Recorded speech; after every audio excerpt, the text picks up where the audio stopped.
A man drifted at sea for 3 days and nights after an air crash. At the brink of despair, he finally saw land. He hurriedly brought his inflatable boat to the beach, then barefoot, carefully walked into the woods to see if there were any signs of humans. Hello, hello.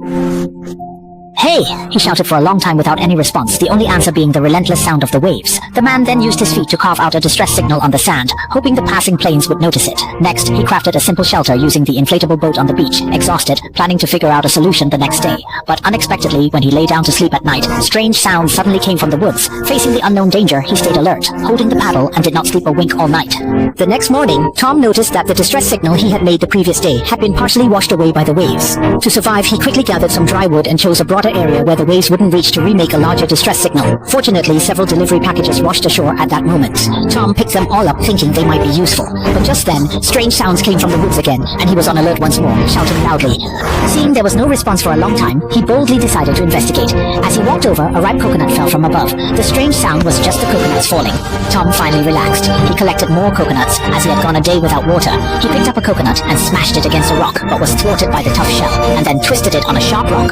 Clearly, it had no effect. He tried hitting it with a nearby stone next, but the stone shattered instantly. Looking at the sharp fragment in his hand, Tom felt confident this time. He used the sharp stone to cut into the coconut, and finally, with his efforts, he managed to open it.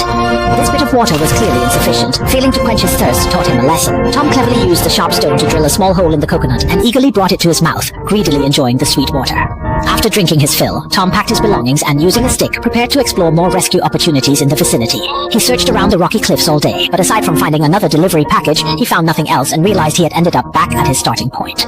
Tom felt a bit despondent. To confirm his suspicions, he resolved to ascend the cliff top to check if the island was indeed uninhabited. During the climb, he hurt his foot on coral, leading to significant bleeding. Tom removed his pants, sliced the material with his stone blade, and wrapped it about his foot for footwear. He then packed herbs into his woolen socks to curb the bleeding and serve as temporary shoes. With preparations complete, Tom made for the peak, and after an hour he stood at the utmost height. He looked around and saw that he was surrounded by water, with no land in sight in the visible range, trapped on this deserted island. Tom was utterly desperate, yet he didn't have time to grieve.